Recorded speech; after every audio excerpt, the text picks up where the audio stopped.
आज एक चांगला मंगल प्रसंग आहे की आपल्या आद्य डॉक्टर, महिला डॉक्टर भारतातल्या डॉक्टर आनंदीबाई जोशी या महिला पहिल्या होत्या आणि विदेशात जाऊन शिकून आलेल्या होत्या. त्या कल्याणच्या राहणाऱ्या आणि त्यामुळे कल्याणमध्ये त्यांचं एक स्मारक होतं आहे. त्याच्या भूमिपूजनातून उद्घाटन करण्याचा आत्ता मी घोषित करते आहे आणि ही संधी मला मिळाली इथे येण्याची, याबद्दलही धन्यवाद. कल्याणमध्ये एवढं मोठं स्मारक पहिल्यांदा उभं राहतं आहे, म्हणजे काय लोकांपर्यंत पोहोचलं पाहिजे ही भूमिका आपली. बरोबर. एक आहे की त्या काळी 100 वर्षापूर्वी जवळजवळ एखाद्या महिलेने आकांक्षा बाळगणं, शिकणं, तिला तिच्या घरच्यांचा सहयोग मिळणं आणि विदेशामध्ये शिकायला जाणं ही खूप मोठी गोष्ट आहे. सर्व महिलांच्याच दृष्टीने नाही तर समाजाच्या दृष्टीने आहे की एखादी व्यक्ती ठरवेल तर काय करू शकते. हे जर त्या काळात आहे तर आजही अनेकांना ते प्रेरणास्थान आहे.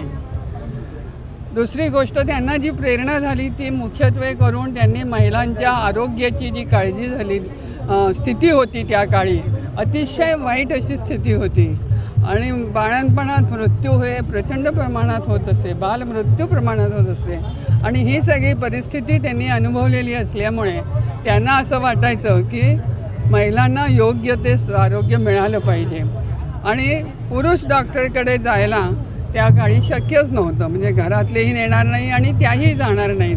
अशा असल्यामुळे महिला डॉक्टर जर झाली तर अशा महिलांना एक चांगलं जीवन मिळेल, चांगलं आरोग्य मिळेल, ह्या दृष्टीने त्यांनी जे शिकण्याचा ध्यास धरला होता तो सर्व ध्यास धरणं एखाद्या गोष्टीकरता हा एक आपल्यासमोर आदर्श आहे.